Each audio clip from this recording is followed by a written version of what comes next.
Assalamualaikum warahmatullahi wabarakatuh. Kita bertemu lagi di pembelajaran jarak jauh Mapel SPTKR di subbab sistem rem. Fokus pembahasan pertemuan kali ini yaitu tentang rem tambahan dan komponen pada rem hidrolis seperti master silinder dan booster rem. Kita awali nanti dengan komponen rem tambahan yaitu exhaust brake. Oke, langsung saja. Pada background ini terlihat jelas ini adalah sebuah gambar exhaust brake. Nah, nanti ini bisa menutup dan membuka apabila ditekan tuasnya. Ya, kita bahas dulu. Exhaust brake dipakai sebagai rem bantuan. Di sini kalian garis bawahi ya, rem bantuan. Tidak bisa mengendalikan roda. Ini hanya sebagai tambahan rem bantuan. Seperti itu ya. Terutama pada kondisi jalan menurun. Fitur ini memanfaatkan pengereman dari kekuatan putaran mesin dengan cara memanfaatkan tekanan gas buang. Besar tekanan gas buang akan menahan putaran mesin yang secara perlahan akan menurunkan kecepatan kendaraan. Dalam artian dimanfaatkan yaitu ditutup saluran exhaustnya sehingga mengurangi kecepatan dari piston. Seperti itu ya. Kita bahas selanjutnya penggunaan exhaust brake saat jalan menurun. Cara paling awal untuk menahan laju kendaraan adalah dengan melepas pedal gas. Selanjutnya aktifkan exhaust brake. Ini tuasnya exhaust brake ya, ada yang berupa tuas, ada yang berupa tombol ya, tergantung kendaraan. Dan gunakan pedal rem untuk menjaga putaran mesin dan kecepatan kendaraan. Tuas exhaust brake terletak di samping pengemudi. Cara mengaktifkan hanya dengan menarik tuas ke atas. Ya, ini variasinya ditarik, ada yang model tombol ya, seperti itu. Kita lihat saja pada animasinya bagaimana cara exhaust brake itu bekerja ya. Dia mengaktifkan tuasnya ya, diaktifkan. Oh, ternyata ini dipencet ya. Nah, ini exhaust brake ditutup ya, yang awalnya buka, tuas diaktifkan. Ini kan gas buang ya, gas buang diaktifkan maka akan terputar dan akhirnya akan menutup saluran gas buang. Seperti itu. Sekarang kita bahas dari komponen rem hidrolis seperti master silinder dan booster. Aku nanti akan membahas secara detail master silinder dan booster karena ini juga sudah pernah aku bahas pada kopling ya. Oke, master silinder kita bahas. Berfungsi menaikkan tekanan dari pedal setelah pedal diinjak.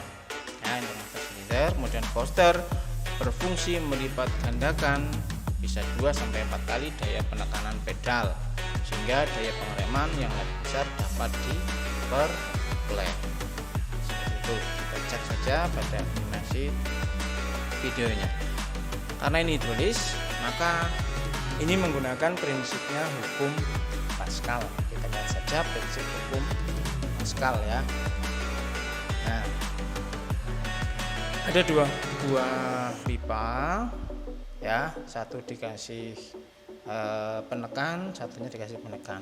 Apabila ini ditekan, maka sisi satunya akan terangkat sesuai kedalaman tekanan ya, sama persis ya. Kita cek. Nah, ditekan dia naik sesuai berapa dia turun, berapa sisi A turun, maka sisi B naik setinggi turunnya sisi A ya, sama persis seperti itu. Ini digunakan untuk prinsip dari sistem hidrolis baik kopling maupun rem. Oke, berikutnya kita lihat pada animasi master silinder. Ini adalah master silinder, ini adalah tangkinya ya, reservoir cadangan. Kemudian ini ada dorongan dari booster, sebelum dari booster adalah dari pedal kaki. Kita cek. Nah, seperti hukum Pascal, dia meneruskan sehingga tekanan berwarna kuning dan diteruskan ke bawah ini. Ini bawah menuju ke silinder roda, tempat berhentinya minyak atau cairan fluida. Seperti itu ya. Oke, animasi dari master silinder. Kemudian untuk booster yaitu melipat gandakan 2-4 kali. Bagaimana caranya?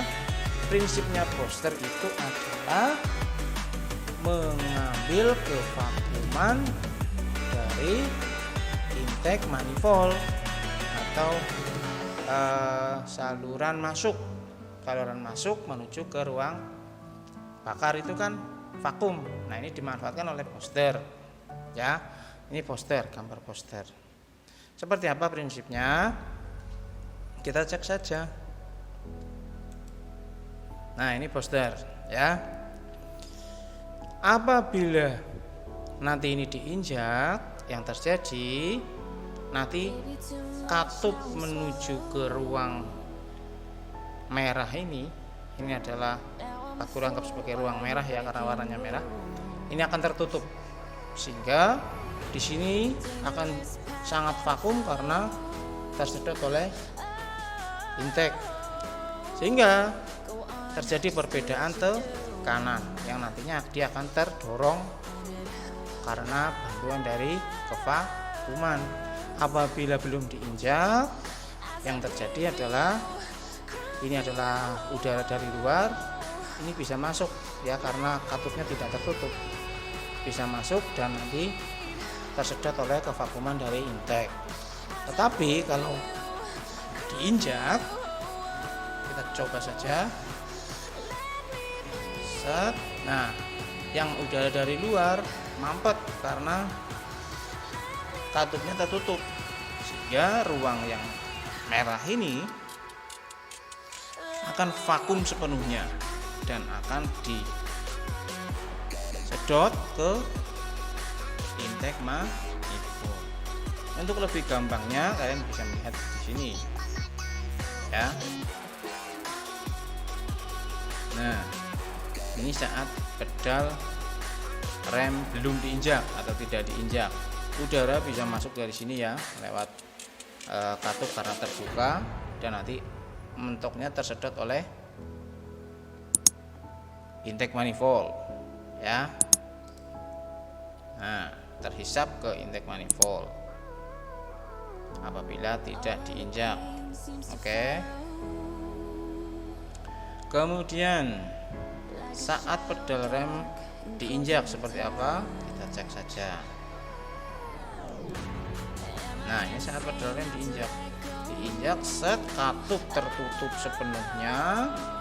Yang terjadi adalah di sini vakum keseluruhan, sehingga bagian ruang sisi sebelah kiri ini akan tersedot, terhisap sepenuhnya ke intake manifold dan akhirnya terjadi perbedaan tekanan dan mengakibatkan tertariklah bagian push rod ini dan akhirnya mendorong master silinder. Aplikasinya sederhana, kalian coba saja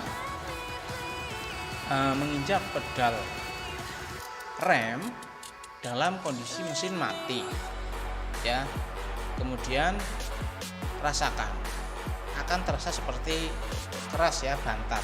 Kemudian kamu nyalakan, kondisi rem masih diinjak, yang terjadi apa nanti? Akan ambles injakan pedal remnya. Kenapa bisa ambles? Ya karena ikut tersedot ke intake manifold pada boosternya. Seperti itu gampangannya ya. Oke, Untuk pertemuan kali ini sampai di sini saja. Untuk minggu depan kita bahas tentang katupe ya, dan silinder roda ya, tempat berhentinya cairan fluid. Silakan diskusi di WA ya, grup atau ke Pak Guru, atau bisa bertanya di kolom komentar. Sekian saja, Pak Guru Heri. Assalamualaikum warahmatullahi wabarakatuh.